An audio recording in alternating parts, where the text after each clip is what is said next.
গণতান্ত্রিক সমাজে এমন অভিযোগ শুনলে শিউরে উঠতে হয়। একবিংশ শতাব্দীর বাংলায় সভ্যতার অগ্রগতির যুগে দাঁড়িয়েও যদি কোনো মাকে নিজের সন্তানের প্রাণ ভিক্ষা চেয়ে অত্যাচার সহ্য করতে হয়, তাহলে প্রশ্ন উঠবেই, আইন কোথায় ছিল, প্রশাসন কি করছিল, আর সাধারণ মানুষের নিরাপত্তা আদৌ কতটা সুরক্ষিত। দক্ষিণ চব্বিশ পরগনার ক্যানিং পূর্বের জীবনতলা এলাকায় এক মহিলার বিস্ফোরক অভিযোগ ঘিরে তীব্র চাঞ্চল্য ছড়িয়েছে। নির্যাতিতার দাবি, তার 5 বছরের সন্তানকে অপহরণ করা হয়েছিল। সেই সন্তানের জন্য ভয় দেখিয়ে নাকি তার ওপর দিনের পর দিন শারীরিক, মানসিক এবং যৌন নির্যাতন চালানো হয়েছিল। অভিযোগের তীর তৎকালীন তৃণমূল বিধায়ক শওকত মোল্লা এবং তার ঘনিষ্ঠ সহযোগী হোসেন শেখ এবং আরও কয়েকজনের বিরুদ্ধে। নির্যাতিতার বক্তব্য অনুযায়ী ঘটনাটির সূত্রপাত 2019-এর মার্চ মাসে। সেই সময়ে তার ছেলেকে হোসেন শেখের অনুগামীরা জোর করে তুলে নিয়ে যায় বলে অভিযোগ। সন্তান নিখোঁজ হবার খবর পেয়ে তিনি ছুটে যান জীবনতলার কালীবাড়ি এলাকার একটা দলীয় পার্টি অফিসে। সেখানে গিয়ে তার জীবনের সবথেকে ভয়ঙ্কর অধ্যায়ের সূচনা হয় বলে দাবি। মহিলার অভিযোগ, ছেলের খোঁজ চাইতেই তাকে মারধর করা হয়। শুধু তাই নয়, বন্দুক দেখিয়ে ভয় দেখানো হয়। তার দাবি, তাকে পোশাক খুলতে বাধ্য করার চেষ্টা করা হয় এবং অমানসিক মানবিক নির্যাতন চালানো হয়। সন্তানের কথা বললে ছেলেকে কেটে টুকরো টুকরো করে ফেলে দেবার হুমকিও দেওয়া হয়েছিল বলে অভিযোগ করেছেন তিনি। একজন মায়ের কাছে সন্তানের জীবনই সব থেকে বড়, আর সেই সন্তানের প্রাণ নিয়ে যখন খেলা করা হয়, তখন একজন মা কতটা অসহায় হয়ে পড়তে পারেন তা সহজেই অনুমান করা যায়। নির্যাতিতার বক্তব্য অনুযায়ী সেই অসহায়তার সুযোগ নিয়েই তার ওপর যৌন নির্যাতন চালানো হয়। তিনি দাবি করেছেন, সন্তানের নিরাপত্তার কথা ভেবে তিনি তখন প্রতিরোধ করার অবস্থায় ছিলেন না। কিন্তু অভিযোগের এখানেই শেষ নয়, বরং এরপরের ঘটনা আরও ভয়ঙ্কর বলে দাবি করেছেন ওই মহিলা। তার অভিযোগ, কিছুদিন পর কয়েকজন সাগরেদের মাধ্যমে তাকে তৎকালীন বিধায়ক শওকত মোল্লার ডেরায় নিয়ে যাওয়া হয়। সেখানে একটা গোপন অফিস কক্ষে তাকে নিয়ে যাওয়া হয় এবং তার উপর যৌন নির্যাতন চালানো হয় বলে তিনি অভিযোগ করেছেন।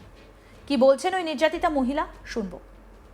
কাদের বিরুদ্ধে অভিযোগ করলেন? আপনার অভিযোগটা কি মূলত? আমার অভিযোগ হচ্ছে এমএলএ শওকত মোল্লা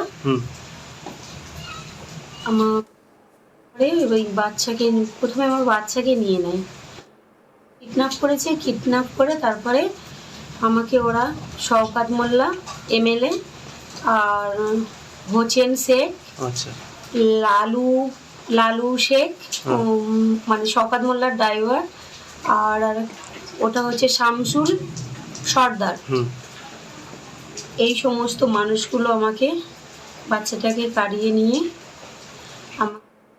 তাকে আর ভয় দেখায় যে আমি যদি মুখ খুলি টুকরো টুকরো করে দেবো। ওরা যখন যেভাবে ডাকবে আমাকে সেইভাবে ওনাদের কাছে যেতে হবে।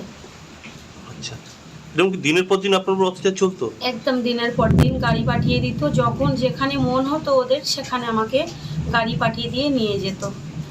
আচ্ছা, আর আমি বাচ্চার কথাই বলতে থাকতাম সবসময়, আমার বাচ্চাটাকে ফেরত দিন, আমার বাচ্চাটাকে ফেরত দিন। বলছে টাইম হলে দিয়ে দেবো। কতদিন পর আপনি ফেরত পেয়েছেন আপনার সন্তানকে? 1 বছর পরে। 1 বছর কোথায় ছিল? মানে কারা আটকে রেখেছিল? কোথা থেকে পেলেন বা কোথা থেকে উদ্ধার করতে পারলেন? অন্য একজন, আমি ওনাকে, ওনার নাম হচ্ছে ইসলাম ভাই, মানে উনি আমাকে একদিন বাজারে গিয়ে, চোরাবিদের বাজারে, ওনার দুটো পায়ে জড়ি ধরি। একজনের কাছ থেকে শুনেছি যে ওখানে গিয়ে একবার অভিযোগ করে দেখো কি বলে। তো ওনার দুটো পায়ে যখন জড়িয়ে ধরলাম, ধরে বলছি আমার বাচ্চাটাকে আমাকে ফিরিয়ে দাও, আমি আর বাঁচবো না, তখন বলতে উনি আমাকে বাচ্চাটা আনিয়ে দেয়। তবুও আমাকে শওকত মোল্লা, হোসেন শেখ আর ওই লালু, এরা সবাই, মানে আরেকটা হচ্ছে শামসুল, কেউ আমাকে বাচ্চাটা দেয়নি। ওই ভদ্রলোক আমাকে উপকার করেছে বাচ্চাটা ফেরত দিয়ে। সেই সময় কি প্রশাসন আপনাকে কোনো সাহায্য করেছিল বা কোনো কিছু অভিযোগ করেছিলেন? না, প্রশাসন সাহায্য কিভাবে করবে, ওখানে তো যাওয়া যাবে না। সব মানে আশপাশে সবাইকে বলে রেখেছে, মানে টার্গেট চোখে চোখে রেখে দিত যে কোথায় কখন কে যাচ্ছে। আর আমার বাড়ির উপরে হুমকি দিত যে আমার বাড়ির ক্ষতি করে দেবে। আমার দাদার বউরা আছে, আমার মা আছে, সবাই বাড়ির ফ্যামিলি আছে, তাদের উপরে অত্যাচার হবে বলে দিয়েছে আমি যদি মুখ খুলি। নির্যাতিতার দাবি, একবার নয়, দিনের পর দিন এই অত্যাচার চলেছে। শারীরিক নির্যাতনের পাশাপাশি চলেছে মানসিক চাপ, ভয় দেখানো এবং প্রাণনাশের হুমকি। তিনি জানান, সন্তানের নিরাপত্তার কথা মাথায় রেখে দীর্ঘদিন মুখ খুলতে পারেননি। প্রতিটা মুহূর্তে তাকে মনে করিয়ে দেওয়া হতো প্রতিবাদ করলেই তার সন্তানের ক্ষতি হতে পারে। সবথেকে উদ্বেগজনক বিষয় হলো নির্যাতিতার দাবি অনুযায়ী তিনি বিভিন্ন স্তরে সাহায্যের চেষ্টা করলেও কার্যত কোনো সুবিচার পাননি, বরং অভিযোগ তুলতে গেলে আরও ভয় দেখানো হয়েছে। ফলে বছরের পর বছর ধরে তিনি নীরবে এই যন্ত্রণা বয়ে বেরিয়েছেন। নির্যাতিতার বক্তব্য অনুযায়ী রাজ্যে রাজনৈতিক পরিবর্তনের পর তিনি নতুন করে সাহস সঞ্চয় করেছেন।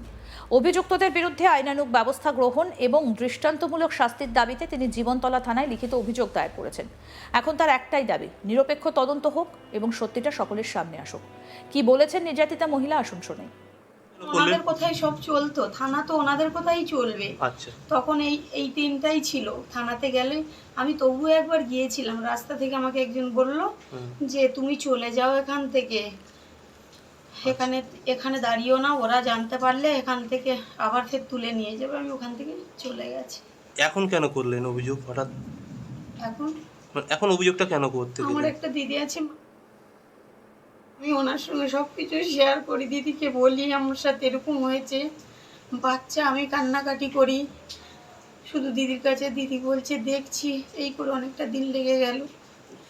দিদি বাচ্চাও দিদির কাছে কান্নাকাটি করছে। আমার যে ছোট বাচ্চা, তখন বাচ্চার বয়স ছিল 5 বছর, 5.5 বছর, এখনো হয়েছে 10+।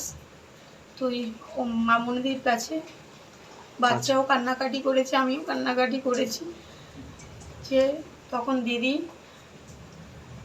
আমার হয়ে লড়াইটা, দিদি আমার হয়ে তখন আমাকে নিয়ে সব জায়গায় দিদি আমাকে উপকার করেছে। আর একটা দাদা আছেন, ওনার নাম রঞ্জিত বর্মন, আমার উকিল বাবু। ওটা মানে এখন আপনি কি চাইছেন? এখন কি আপনার প্রশ্নকারী কি আবেদন আপনার? আমি চাইছি ওনাদের যেন এমন শাস্তি দেয়া হোক যেন সমস্ত মানুষ থেকে ভয় পায়, যে ছেলেরা যে জানো না এরকম কোনো মেয়ে সন্তানের সাথে এরকম হয়, বাচ্চার সাথে। আমার সাথে যা হয়েছে, আমার বাচ্চার সাথে যা হয়েছে, আমাদের যে বুকের যন্ত্রণা। বিজেপি নেত্রী মামুনি সর্দার কি বলছেন শুনবো। শওকত মোল্লার বাড়িতে এবং হোসেন শেখের বাড়িতে সুন্দরী সুন্দরী মেয়েদেরকে তুলে দিয়ে আসতেন, এবং নেতাদের স্ত্রীগুলোকেও নেতারা তুলে দিয়ে আসতেন হোসেন শেখের দোতলার বাড়িতে। এবং শওকত যদি মনে করতেন যে কোনো মেয়েকে তার ভালো লেগেছে, তার কর্মীদের বলে দিয়ে আসতে যে ওই মেয়েটাকে রাত্রিতে বাড়িতে পাঠিয়ে দিতে হবে। তো সেইভাবে ওখানে চলতো, আমার কাছে খবর আসতো। আর আমি এটা জানতাম যে ওখানে বিশেষ করে হিন্দু মেয়েদের উপরে অত্যাচার হচ্ছে, মানে দেখে দেখে হিন্দু মেয়েদেরই কিন্তু তাদেরকে মেরে দেওয়া হচ্ছে। এটা আমার কাছে বহু দিন ধরে এসেছিল, কারণ আমি এর কোনো প্রতিবাদ করতে পারিনি। এমনকি আমি এটাও বলেছি বিভিন্ন জায়গায় যে হিন্দু মেয়েরা যে কাজ করতে যায়, মানে তারা তো খেটে খাওয়া মানুষ, তার কলকাতাতে কাজ করতে যায়, যে গাড়ির উপর থেকে যেত, মানে ট্রেকারে বা ম্যাজিকে যেত, সেই ওপেন তাদের উপরে অত্যাচার করা হতো। এটা আরও আপডেট পেতে দেখতে থাকুন আজ তাক বাংলা, সাবস্ক্রাইব করুন।